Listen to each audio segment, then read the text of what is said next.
Hello, folks. Welcome to section 3.5, where we're going to learn to perform some basic matrix operations. Your motivation comes from the movie The Matrix, because, well, that seemed appropriate when I was making this note packet. Don't think you are, know you are. That comes from Morpheus. Our goal is to perform some operations with matrices. Matrices is just the plural of the word matrix. When we talk operations in math class, we're talking about addition, subtraction, multiplication, and division.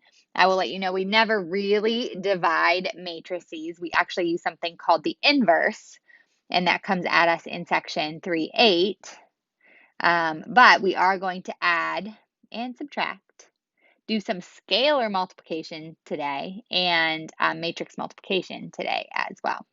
So what's a matrix? Super easy. It's just a rectangular arrangement of numbers in rows and columns. And this is kind of like your warm-up activity for today. You're copying your vocabulary into your notes. So again, a matrix is a rectangular arrangement of numbers in rows and columns. The dimensions of a matrix, basically the size of the matrix.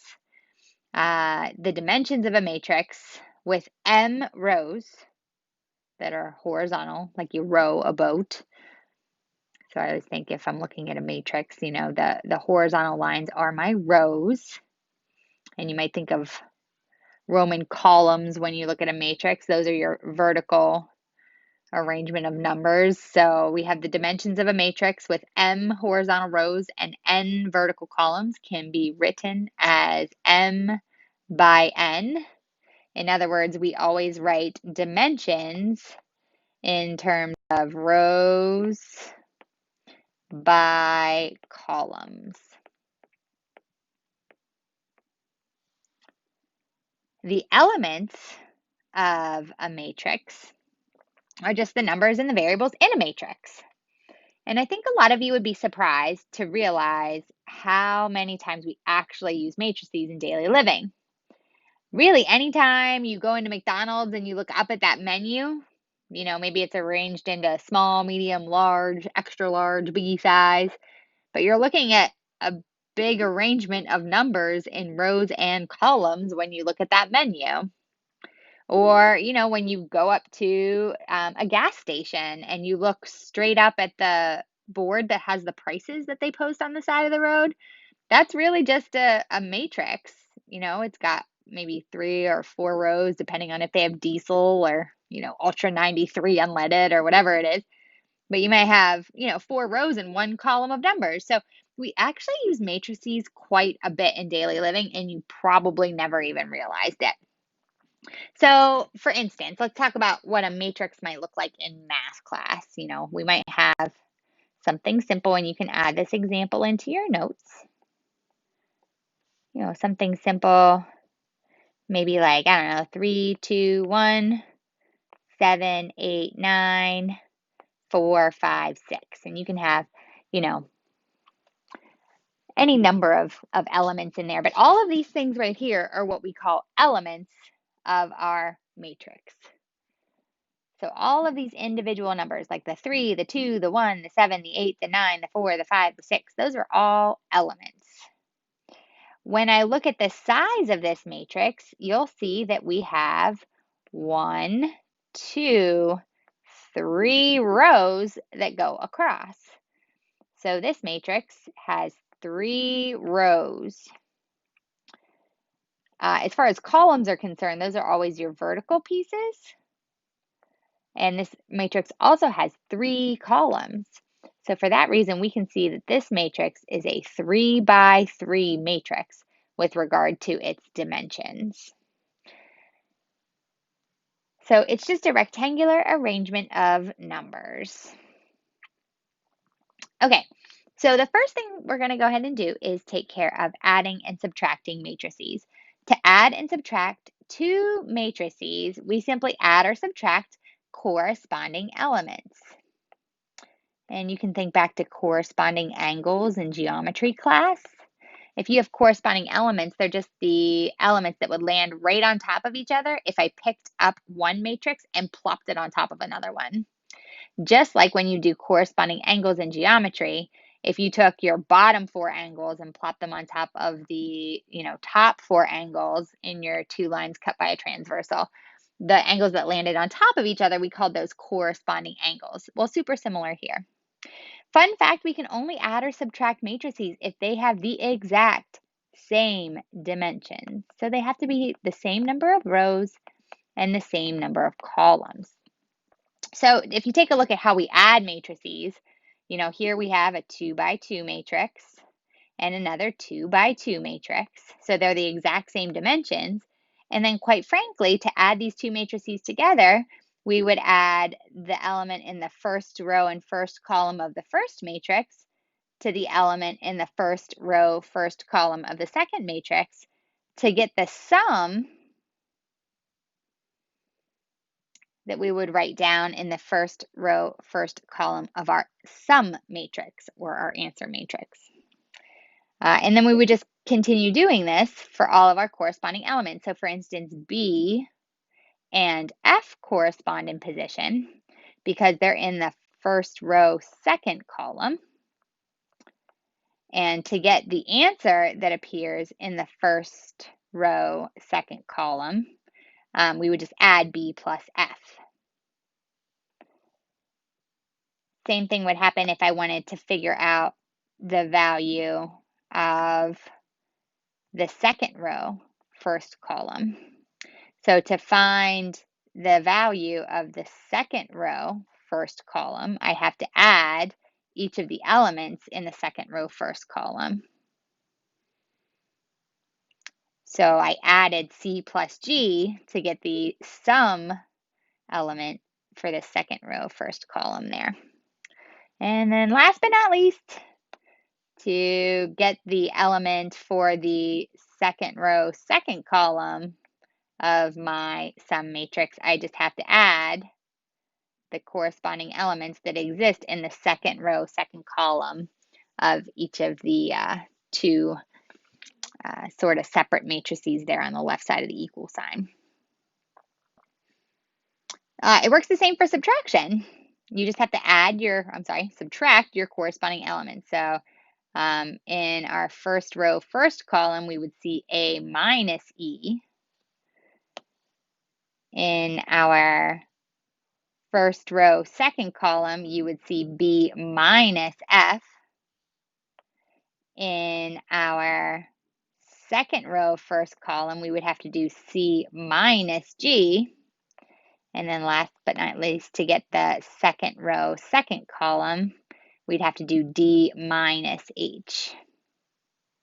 So when we look at example 1, what you'll observe is that the subtraction is just not possible because the dimensions of the matrices were different. If we call this, give this matrix a name, you can call it matrix A if you want to, matrix A. This is a 2 by 2 matrix, right? But if we call this guy over here matrix B, well, matrix B has 2 rows and 1 column. So they're not the same size. They have a different number of columns. And so for that reason, the matrix addition is not, or subtraction in this case, is not possible. However, for example 1 part B, I notice I have, call this matrix A if I want to. This first matrix here, matrix A, has 3 rows and 2 columns. And then call the second matrix if you want to, matrix B. It also has 3 rows and 2 columns. So because they are the exact same size, we can actually go ahead and add our corresponding elements together. So if I wanted to find the sum of matrix A and B, all I have to do is do -2 plus 1 to get that first row, first column element. And then I'd have to do 1 plus -4 and 0 minus 2, or plus a -2, however you want to look at it. They are the same. 3 plus 9, 7 plus 1, and 6 plus 5. So what I have here is -1. -3, -2, 12, 8, and 11 as my sum matrix. So super easy peasy lemon squeezy. You just add your corresponding elements together. Scalar multiplication, you might actually remember from your geometry classes. You've actually already used this. You use scalar multiplication anytime you wanted to dilate or reflect or rotate a polygon on the Cartesian plane. So anytime you dilated or reflected or rotated an object around the origin, you could have used some scalar multiplication and matrix multiplication to make that happen. Scalar multiplication specifically reflected your object and it would dilate it. In other words, make it bigger or smaller. But to do matrix multiplication, you're basically just doing the distributive property. We distribute this -2 to every single element in this matrix A here, if you want to call it that. Doesn't matter what the dimensions are. So I could just distribute. So my element in the first row, first column would be -8. First row, second column would be 2. The second row, first column element would be found by multiplying -2 times 1. That's -2. And then the second row, second column would be found by finding the product of -2 and 0. And that's 0. And then to find the element in the third row, first column, I'd have to find the product of -2 and 2. And that's just -4. And then to find the element in this third row, second column, I have to multiply -2 times 7, and that's just -14. Remember that the order of operations is very much still going to apply even when we're looking at matrices. So this begs the question, when I look at this particular problem, would I multiply first or add first?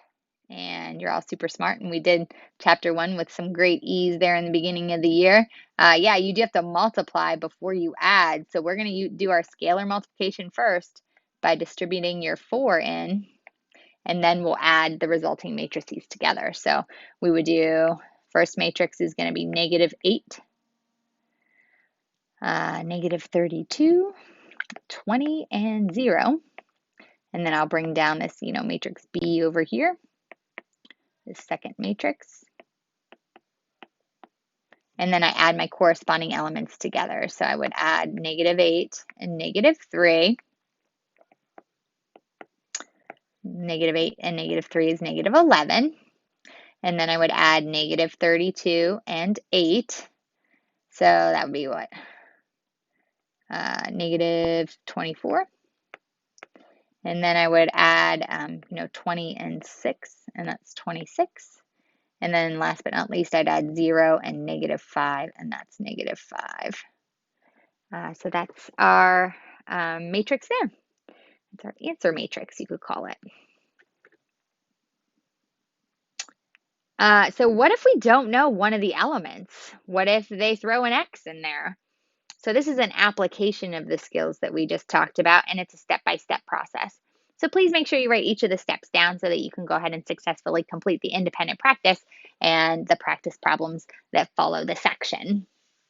So the first step you're seeing, whenever really I solve an equation, the first step is to always take some time to simplify both sides of the equal sign. And when we say simplify in math class, yes, we are talking about distributing and combining like terms.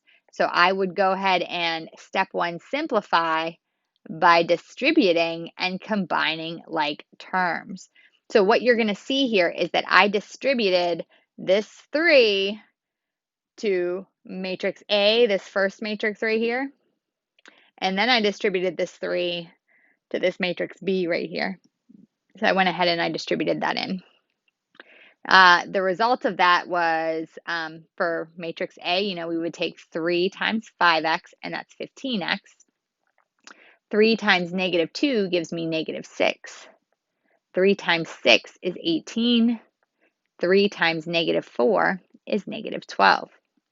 You'd bring down your plus sign, and then you would do 3 times 3, that's 9. 3 times -5, that's -15. 3 times 7 is 21. And 3 times negative y is negative 3y. And then this guy over here on the right side, that's already simplified. So I don't need to do anything with that. Step 2, pretty simple. You're going to use your corresponding elements, and I kind of highlighted them here. So anything in the first row, first column gets highlighted. And anything in the second row, second column is being highlighted here. So they're called corresponding elements. You take those corresponding elements and you just use those to build a super simple set of equations. So check it out. I'm going to go ahead and just move this. And officially the step is to use corresponding elements to write some easy equations. So that's step 2. You want to go ahead and jot it down. Keep in mind, to build the equations, I did choose elements that had the variables in them. So if you don't choose elements that have the variables in them, you just get a true statement. Check it out. So like if I had negative 6 plus 21, oh yeah, that is 15. And if I have 18 plus negative 15, oh yeah, that is 3. So you could pick the other elements, but I mean, you're just generating a true statement. So I specifically picked the ones that had the variables in them, right? So my first equation, pretty straightforward there, is going to be 15x plus 9 equals negative 21. And that's one equation now written in one variable. I can just solve that. SAD map it, subtract your 9 from both sides, divide both sides by 15. And then the next part is just to take your next equation. In other words, the elements in green here. I did negative 12 minus 3y equals negative 24. I built my second equation. So that's step 2. Step 3, you just solve each equation for the variable, because it's just, each of those equations is just one equation with one variable in it. So we can use SAD map. Just jump right into it. You get x equals negative 2. And when you solve for y, you get y equals 4. So take a second, pause the video, check your answers. We check them, by the way, by just plugging them in. Go ahead and pause that video. Make sure you understand the process. And in the next slide, we're going to start to get some practice. All right, so to wrap up today's lesson, you're going to go ahead and complete the independent practice conclusion questions. You can go ahead and press pause. Try these in your notes on your own. And now we can talk about your answers. All right, so for number 1, hopefully you got it right. We get negative 9 and 2, negative 8 and negative 4. So we just had to subtract the corresponding elements. Number 2, we just distribute that scalar quantity of negative 3 into our, 2 by 4 matrix, 2 rows, 4 elements. Okay, there was 2 by 4 matrix. These were each 2 by 2.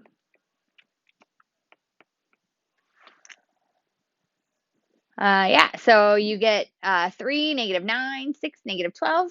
And then that second row is negative 6, negative 27, 18, and 0.